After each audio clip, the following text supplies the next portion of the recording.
YCP హయాంలో భూ కబ్జాలు దురాక్రమణలపై ప్రభుత్వానికి చేరుతున్న ప్రజా ఆక్రందనలు, దిద్దుబాటు చర్యలపై సర్కారు కసరత్తు.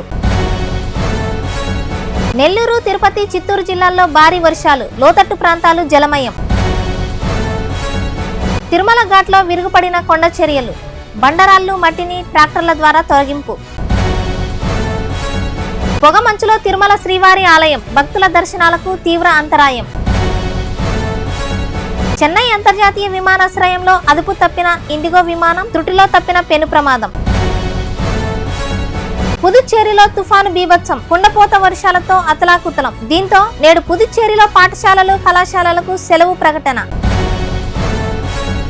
డాలర్తో పెట్టుకుంటే టాటా చెప్పాల్సిందే అంటూ బ్రిక్స్ కూటమికి ట్రంప్ హెచ్చరికలు.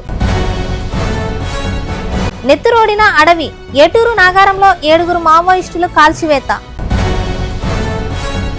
కనీసం 3 కనండి, జనాభా క్షీణిస్తే సమాజమే క్షీణిస్తుంది అంటూ ఆర్ఎస్ఎస్ చీఫ్ మోహన్ భాగవత్ సంచలన వ్యాఖ్యలు.